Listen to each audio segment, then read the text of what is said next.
Imagine a knife designed to move like the claw of a predator. It's small, it disappears in your hand, it looks amazing in games and movies, but in real life, it's one of the most controversial knife designs you can own. And in Counter-Strike 2, this knife is a status symbol. Today, we're talking about the Karambit, the Counter-Strike 2 knife that can get you into very real trouble if you treat it like just another skin. Hey guys, welcome back to Blaymore, the channel where we break down weapons from video games, movies, and history to see what they really look like in the real world. This video is educational. It does not tell you to buy, carry, or use any kind of weapon.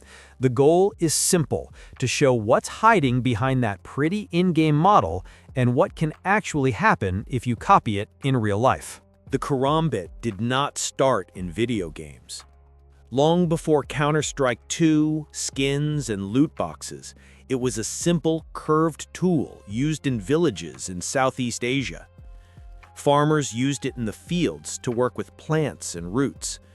The blade was curved like an animal claw, because that shape lets you hook and pull material toward you instead of just slicing in a straight line. As life got harsher, the same tool slowly moved from the fields into personal protection and martial arts. It was compact, easy to hide, and natural at very close range. That's how a farm tool turned into a symbol of up-close fighting in several traditional systems. There are three things that make a Karambit instantly recognizable: the curved blade, the finger ring, and the compact size. The curved blade gives you a lot of control over whatever you're cutting at close distance. It naturally wants to move in an arc, which is why it feels at home in tight, close-quarters movements. The finger ring locks your grip, making the knife harder to drop and easier to adjust in your hand without losing control. And the compact size makes it very easy to carry and to hide. From the outside, it can look like a small EDC tool or keychain knife. But that exact mix of stealthy size and tactical design is what makes security and law enforcement pay extra attention to it. Then pop culture stepped in. Martial arts demos, action movies, and later video games started showing the Karambit as the knife of professionals. Small, technical, intimidating. In the Counter-Strike series, it became one of the most famous knife skins ever. You don't even need the HUD. If you see a curved blade with a ring in someone's hand, you already know it's a Karambit. Skins pushed it even further.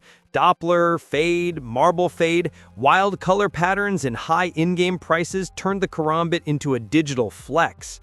For a lot of people, their first contact with this knife is not a dojo or a history book. It's, my friend unboxed a Karambit in Counter-Strike 2. And here's the catch. The game doesn't really lie to you, but it also doesn't show you the one thing that matters: real-world consequences. In Counter-Strike 2, the Karambit is a cool animation, a satisfying sound, and some numbers on a damage bar. In real life, nobody sees a rare skin.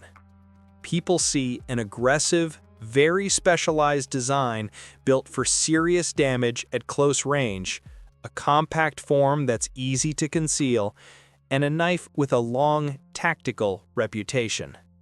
The same blade in a glass display, on your belt, and in the middle of an argument are three completely different stories, and the last one almost never ends in your favor. Let's take a very familiar story. Someone plays Counter-Strike 2 for years. They love the Karambit. Watch highlight clips, TikToks, and shorts of people spinning it in front of the camera. One day, an ad. Karambit, just like in the game. Fast shipping. They order it just for the collection, to show their friends or make a few cool videos. From here, things can go wrong fast.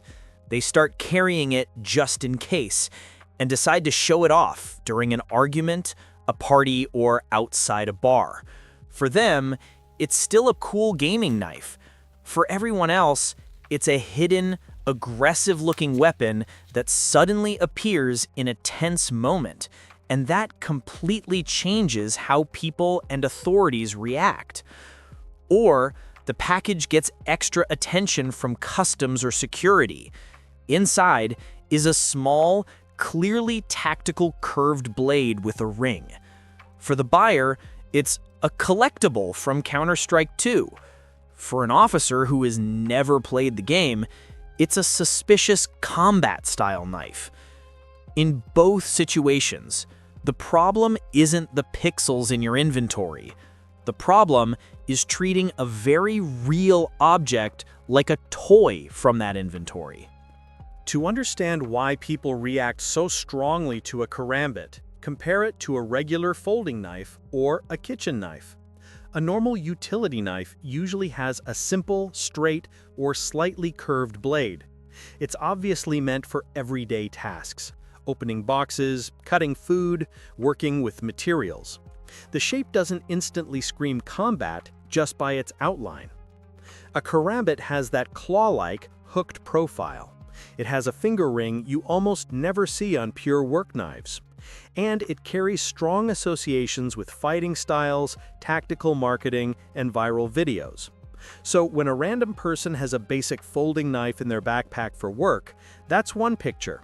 When the same person carries a flashy, tactical Karambit just because it's cool, the story looks very different in the eyes of bystanders and officers.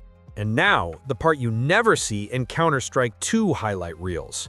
What happens when real-world rules replace game animations? Online, the Karambit is often hyped as a perfect self-defense knife. It sounds powerful in a product description, but in reality, it usually creates more problems than it solves. Without serious training, using any knife safely and clearly under stress is extremely hard. With a curved technical knife like a Karambit, the chance of losing control, panicking, or hurting the wrong person is even higher. And in almost any serious incident involving a weapon, the focus quickly shifts from "you were defending yourself" to "why did you bring this specific object into that situation in the first place?" On paper, it's a compact, close-range tool. In real life, for an untrained person, it's a huge legal and moral risk disguised as a cool accessory from the internet. There is nothing wrong with liking the Karambit. You can respect its history, enjoy the design, and appreciate the craftsmanship. But a healthy approach looks like this. If you collect, treat it as a display piece, not as a pocket solution to real-world conflicts.